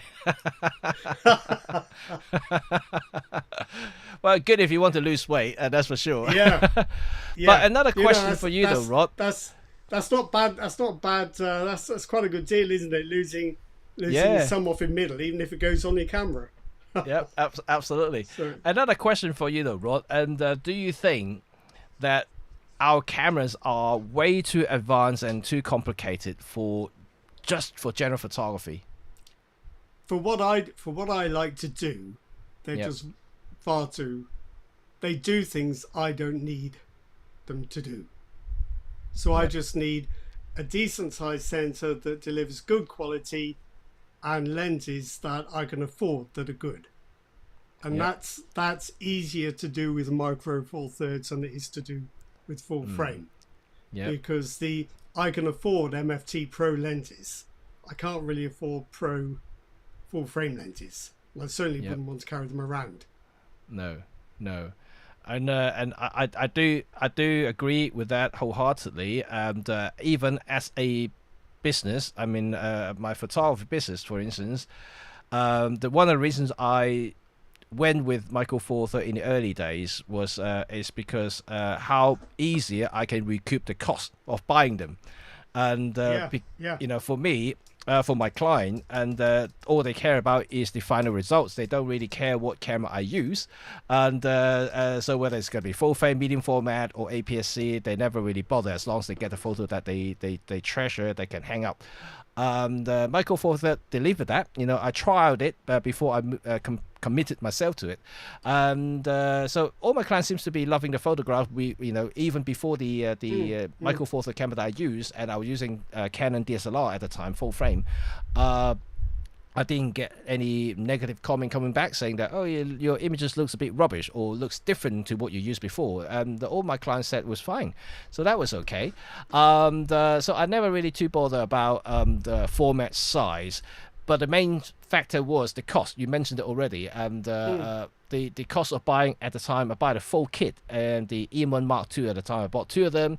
I bought a couple of pro lenses and one zoom lens and even a couple of speed lights. All of that. I think at the time when I bought them, it was under £4,000, and which is quite cheap because I can't even get a pro body with a decent professional lens if I stick with the full frame. So I managed to get the whole system, you know, including all the accessories and lenses that I use for work. So imagine that I could break even within months. So that was quite easy for me to justify that purchase. And these days, even like especially for the last couple of years, for instance, and full frame gear is gotten so expensive. If I go for the professional mirrorless bodies now, if I go for full frame like the R5 or the Z8, something like along that line there, A7R, you are looking at like $3,500, $4,000 bodies, and then you want to buy a few pro lenses, they are like $2,000 or $3,000 minimum each. So you are talking about an initial outlay of about £12,000-15,000 to get a whole lot.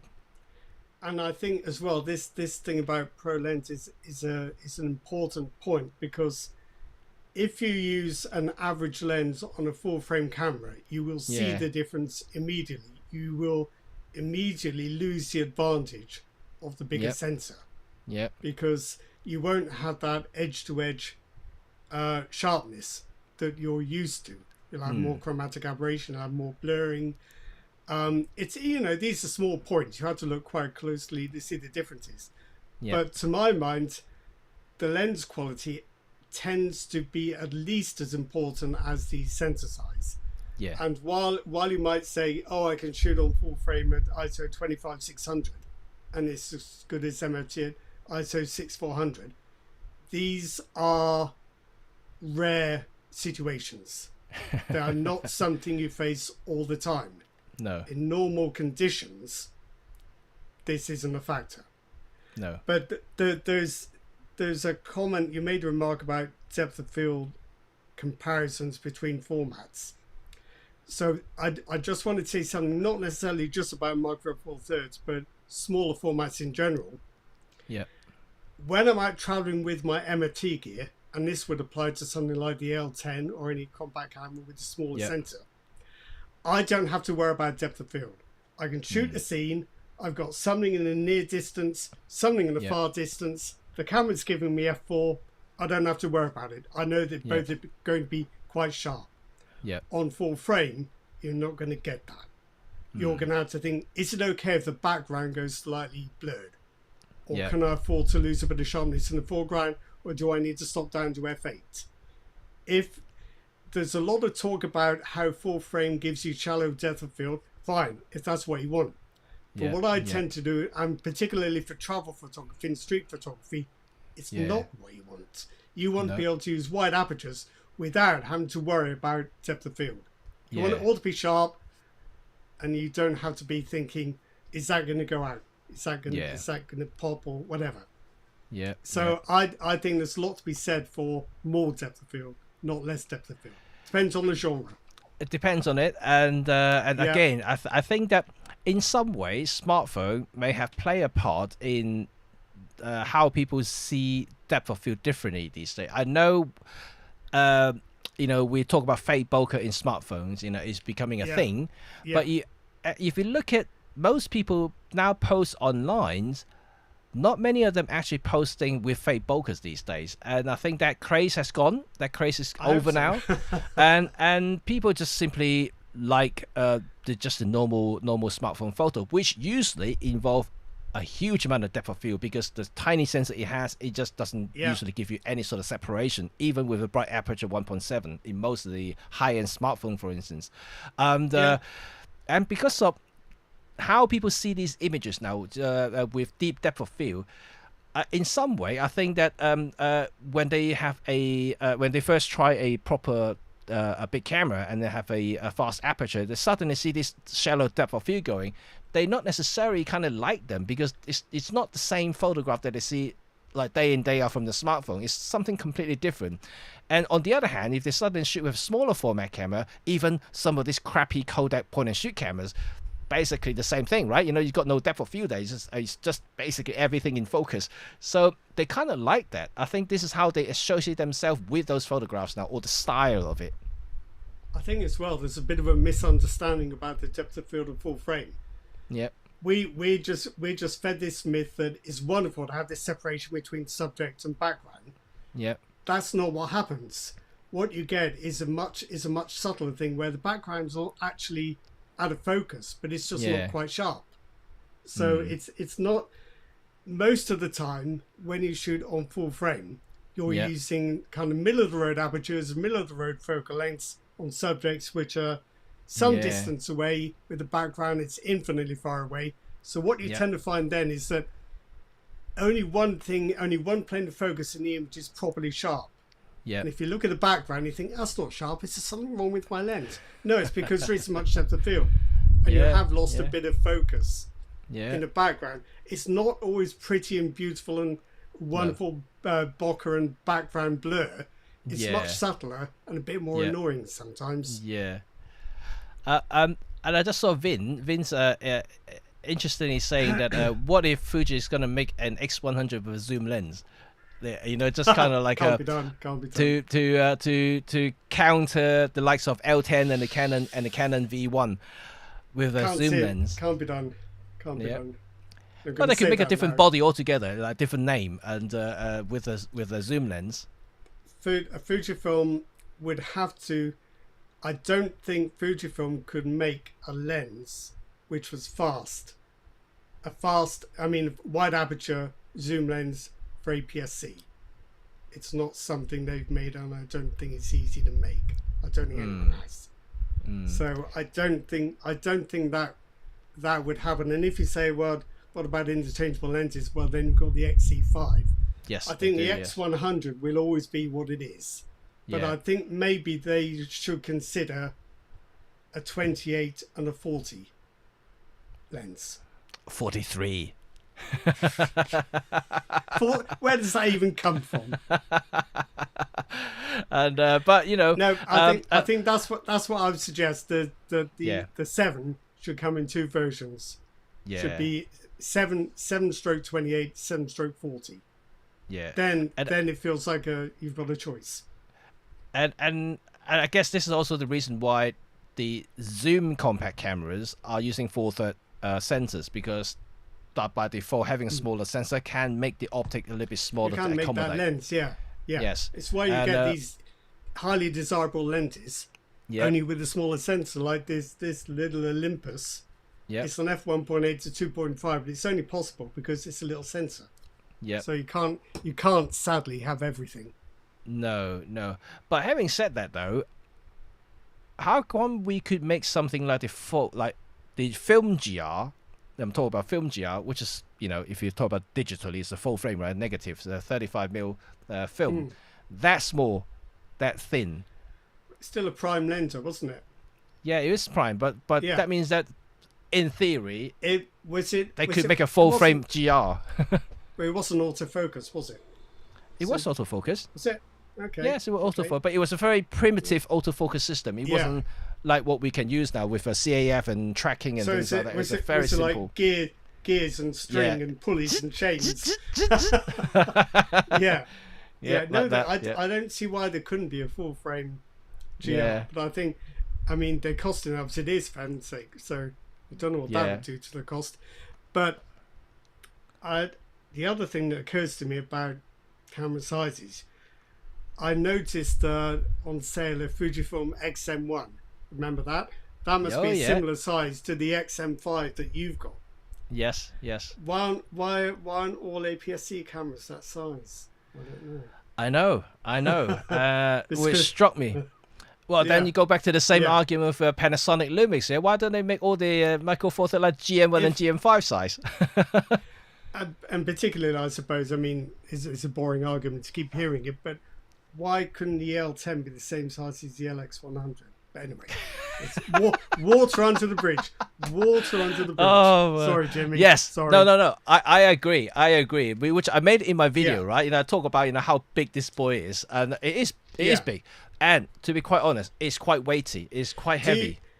Do you think it's to make people feel they bought a proper camera with their 1,500 quid? I think that was partly the reason, because they raised the price so much, and it's now like basically approaching the X100 kind of price. They need to make them feel good. So like I said, it's a heavy piece of metal. It's like your washing machine. It's got a bit of concrete ballast in the base, just to give it a bit of weight. The heavier, the better. The heavier, the better. Yeah. Because soon they're going to put some dumbbells inside, going to make it really heavy. So I mean, I think this is where mirrorless cameras. They have this problem that DSLRs just won't go away, but they also have this problem that compact point and shoots are just smaller and more convenient. Because mirrorless cameras maybe become a bit too technically advanced for what people actually need. And I do think so. I know many of us would like a very sophisticated and high performing cameras, but at the same time, I also know 90% of the people who buy cameras out there in camera stores are just, a lot of them are just simply want to get a nice camera for holidays, for parties, just to document the kids growing up. They have not much like proper knowledge of photography, or even considering photography as a hobby. So most of them just want to document something and very general photography altogether. And those people don't really care about this high-end stuff. And also the price definitely very discouraging when you look at them. So anything cheap, cheerful, that can take decent pictures is definitely a big win for them. And it also seems to me as well that the idea of a compact camera, the only one I think that is generally compact in the way people think it is, and still delivers the quality, is the GR, the GR4, the GR3. Everything else is just a little bit too big. To qualify. But I think we'll see what happens. But I hope DSLRs don't go away. I hope point and shoots don't go away, and we reach a kind of healthier equilibrium where everyone understands each camera is good at what it's for. Yes, what we had before. You remember that, like back in the like 90s and 80s, we have all types of cameras. We had all those things. And for some reason, we just kind of like basically in the last 10 years, we've got nothing but mirrorless. And in analog times, you had your point and shoot power shots, 35mm motorized advanced autofocus. Great, they're great for families. Or you had SLRs for enthusiasts, or if you're a pro, you had your Hasselblad with a rotating film back. And that you could swap during a shoot. You had your modular medium format cameras. That's gone. That's gone. We've lost that, which is a shame. So I guess to summarize today's chat, I think that it would be fair to say that there is a little bit of adjustment at the moment. We're not really suggesting mirrorless is dying, far from it. No. And but we are going to see more categories or different type of cameras starting to surface. and which is a good thing, which I think is what we need as a consumer, to have choices of different type of cameras.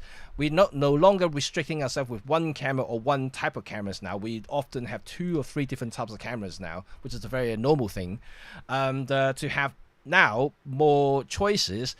In some cases, better looking choices, whether to satisfy your desire to have a ornamental piece around your neck, or something that is high performing. The choice is there for you, and that which we don't necessarily have for the past 10 years.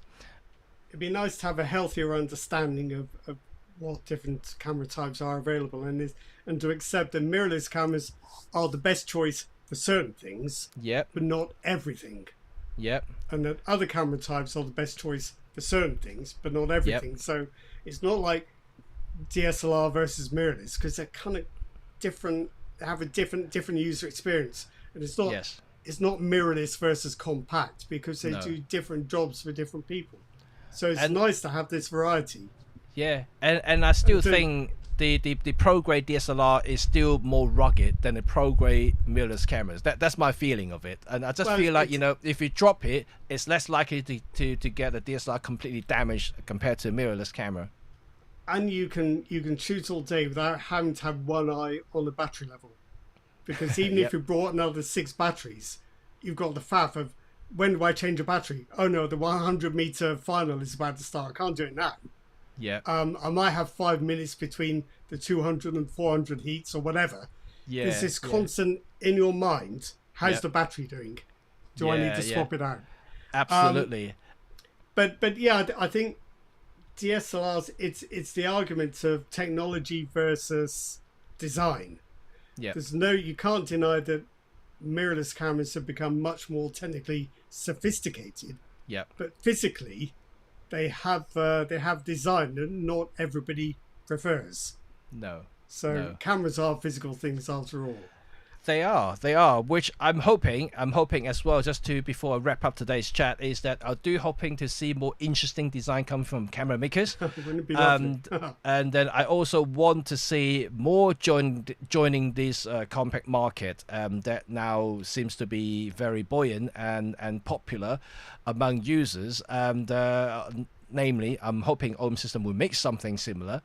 So for those who want to see a digital trip or something similar to that kind of camera, give us a thumb.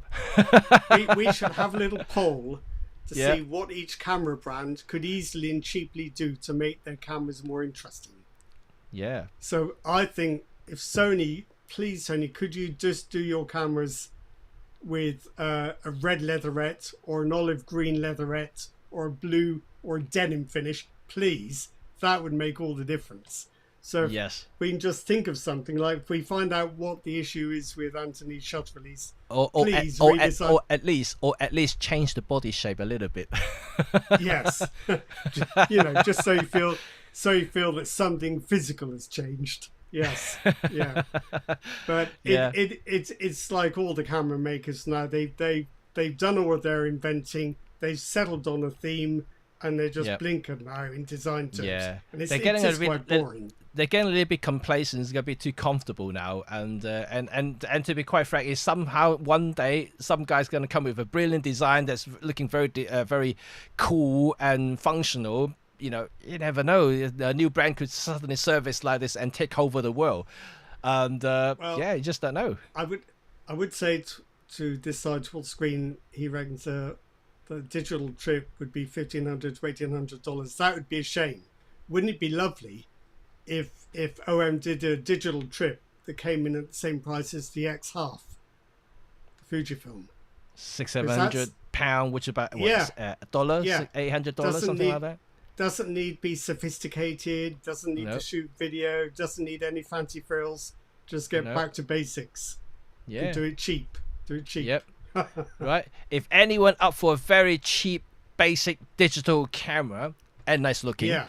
And then, but still has enough basic quality in the sensor and in the lens. And do something what the Cam Snap does. You know, very basic camera with not much features in it, and sell it cheap. I think potentially there's a huge market that's been untapped currently being utilized by all these little startup companies making these very dirt cheap cameras. But I'm pretty sure camera makers, if they really want to, they can make something similar. They do have manufacturing capabilities. They could just bring down their expectations.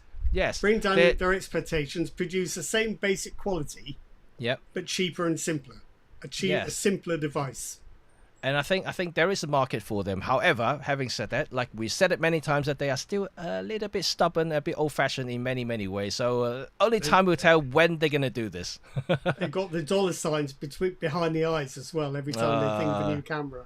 Well, but who doesn't though? You know, and well, that's why I like the X100. I'll probably never buy one, but I admire Fujifilm for making it. Yeah, it's almost like a side project for them, right? And but it pays off. It seems to be very popular. Yeah. So yeah. Especially now, you can get it for about really cheap now, £400 in the UK, $450. Yeah, I think there's an Amazon Prime deal I've seen where they're about that. Yeah. So very good point and shoot little camera that you can get, retro looking, decent function, Yeah. very slow autofocus, but that's the whole point. And Is it?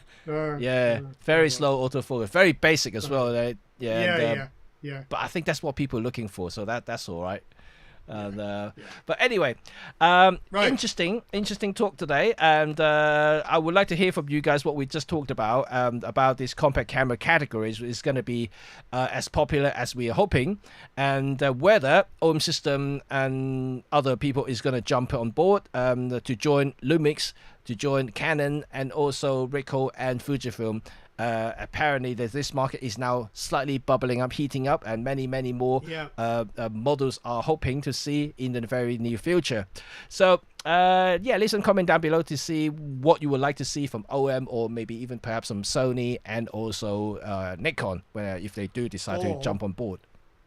Or the cameras they used to make, they should never have stopped, and they could bring back. Resurface them. Yes. Yeah, yes. even that Olympus tough camera that you had earlier, that was cool. And it's tiny. It's tiny. Yeah, they should just remake that one. That would be really happy. That would make very happy. Yeah. Apart from the 7 megapixels, we won't talk about that.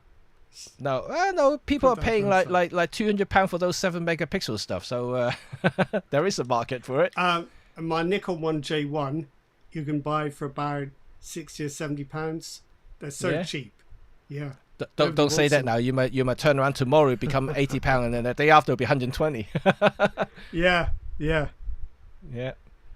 All right. Okay. All right.